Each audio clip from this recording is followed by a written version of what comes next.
Tomorrow's Education is Here Today by Heidi Walker Lynch. School has always worked the same way. Why change it? After all, if it ain't broke, why fix it?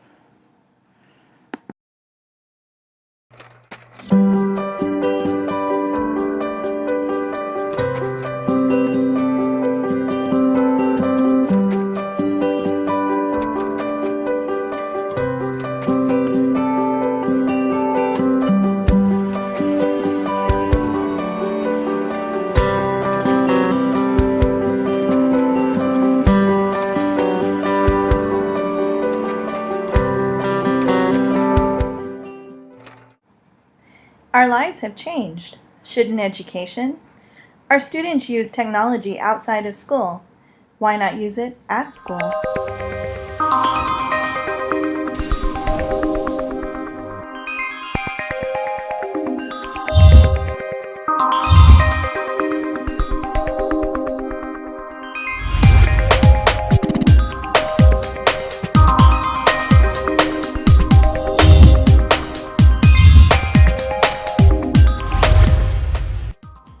Classrooms are gradually changing. Does your classroom look like these? Mine sure does.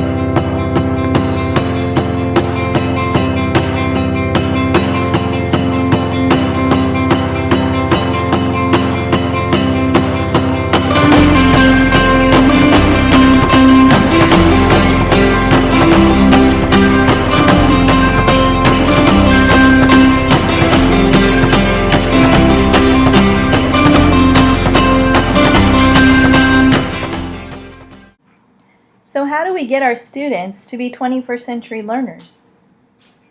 We begin with small changes. Change number 1, understanding Bloom's taxonomy and Hess's depth of knowledge, or DOK. Bloom's taxonomy consists of low-order thinking skills to higher-order thinking skills. They are divided into categories. Beginning at the lower-order thinking skills, we have remembering, understanding, applying, analyzing, evaluating, and finally creating, the highest order thinking skill. Within each of these areas are verbs that are used to describe what is asked for each section. These verbs help to drive instruction. You can refer to your handout to see these levels of Bloom's taxonomy and the verbs associated with each category. Hess's depth of knowledge, or DOK, is divided into 4 areas. The first is recall. Then we move on to basic application, to strategic thinking, and finally, extended thinking. The DOKs can be used with Bloom's taxonomy and layered together. Please refer to your handout to see how they are layered together. We use both of these tools to see where we are as teachers and what we are currently asking of students. As we move up to the higher order thinking skills, we are increasing rigor, a key element of the Common Core.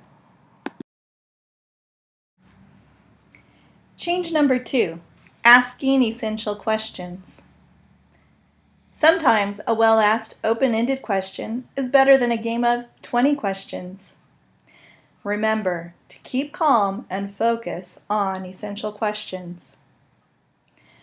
Grant Wiggins, a co-author of Understanding by Design and author of Educative Assessments and many articles on education, has spent some time pondering essential questions. In his article, What is an Essential Question?, he says, an essential question is vital. It's the heart of the matter. It is thoughtful and keeps one pondering. It can mean important questions throughout one's life or key inquiries within a discipline. An essential question should cause inquiry into the big ideas, provoke deep thought and lively discussion, and continue new inquiry and questions. Consider weighing evidence and supporting ideas also. It sparks meaningful connection to prior learning and personal experience. It also creates opportunities to transfer knowledge to other situations. Here are some examples of essential questions. What did that particular species, culture, or person thrive, and that other barely survive or die? How does what we measure influence how we measure? How does how we measure influence what we measure? Is there really a difference between a cultural generalization and a stereotype? How should this be modeled? What are the strengths and weaknesses of this model? These are some challenging questions, but they will lead to other questions and other inquiries. You can look into your packet for some more ideas on essential questions. Change number 3, allowing students time for reflection and collaboration. In NEA's article, A Guide to 4Cs, author James Surowiecki explains how, under the right circumstances, groups are remarkably intelligent and are often smarter than the smartest people in them. He goes on to say a large group of diverse learners will come up with better and more robust forecasts and make more intelligent decisions than even the most skilled decision maker. Diversity brings multiple individual and cultural perspectives into the collaboration. Both collaboration and reflection are included in the anchor standards for Common Core writing. ELA Literacy W6 has the students using technology, including the internet, to produce and publish writing and to interact and collaborate with others. In the ELA Literacy Writing 9, students are drawing evidence from literary or informational text to support analysis, reflection, and research.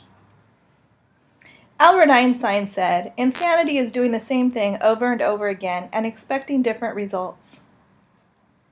We know the one-size approach to education must change, and Common Core allows for this change. Imagine going to a one-size-fits-all store for your clothes. How will that work for you? By making these small changes and adding more changes, we are preparing today's students for tomorrow's roles. Shine, live your life, live your dreams, your precious beauty.